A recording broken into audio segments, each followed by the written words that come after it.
All right, so we're back here with the iWealth podcast, and the question is, what are you doing with your pension, right? I keep hearing this pension buzzword. Is there something to this? What's going on with these pensions that everyone's talking about? Yeah, it's interesting because there isn't a lot of pensions around anymore, right? When you go to sign up for a job and get an employment, they're replaced by what's called 401ks or simple IRAs or some type of retirement plan from that standpoint. But there was pensions way back when, and there's a lot of them that exist today.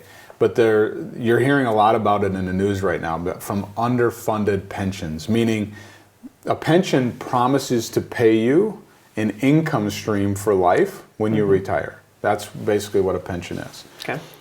The company or government has to put money into this bucket to provide that income stream to you. Okay. And what's gone on is they've made promises they can't keep. Promises like, we're going to average 8% rate of return in our investments. And maybe they've only gotten 5. And so what's happening now is they don't have as much money in these pensions to pay it out for your lifetime. Okay. And so there's some hard things going on around this. So there's government pensions, so think of that, government employees. And then there's also private pensions. So companies, large companies used to have these pensions. And when you back in the 70s, you'd retire, you'd have Social Security, and you'd have a pension. And now it's 401k and Social Security. But anyway, so what should you do? We have people that have called us all year long, and they'll get a letter in the mail, and they'll say, okay, I had this pension, and a pension now wants to buy me out, meaning they're going to give them a lump sum in return of not getting their monthly income anymore. Sure.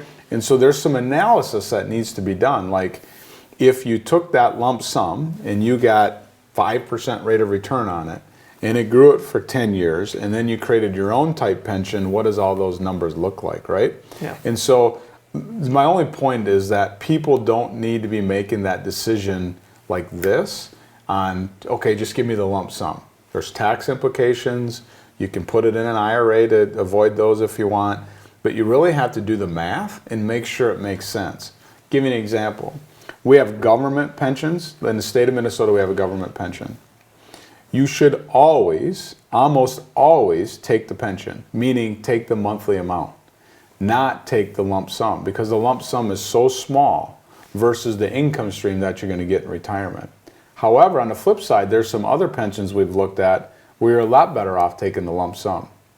Bottom line is you need to analyze this and make sure that you're doing the right thing. And a lot of people forget about their pensions or whatever, and then they get this letter in the mail and they're like, now what? And that's where we're getting those phone calls, and it's just not a cookie-cut answer, Matt. So let me just see if I understand this right. You get the letter, it says we would like to essentially pay you out for it.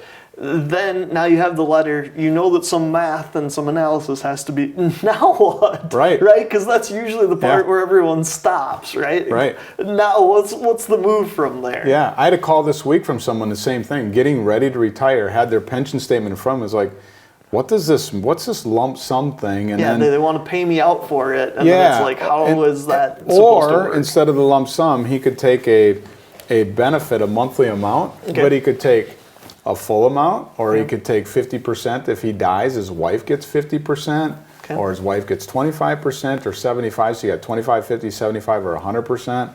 Health plays into that. What happens if he turns his pension on, it becomes an annuity, he dies, it goes to his wife, she dies, it's gone. All of a sudden a year later they're both gone and the money's gone. So would have been better off to put that money into an investment, live off of it, they die, then the rest goes to their kids. So that's why you're saying that the health thing is such a big deal when it comes to this, is what type of health are you in, and how do we make a logical guess, which is kind of a painful thing to do, to make a logical guess as to how long you really have left. The first question is, do you smoke, right?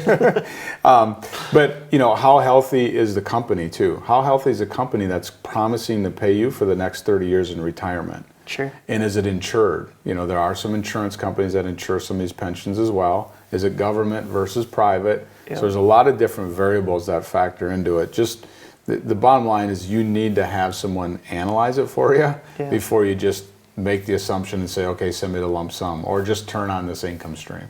Very cool. Well, that's how pensions work. I guess I learned something a little bit today. Thank you so much, John. We'll see you back here next time. You bet.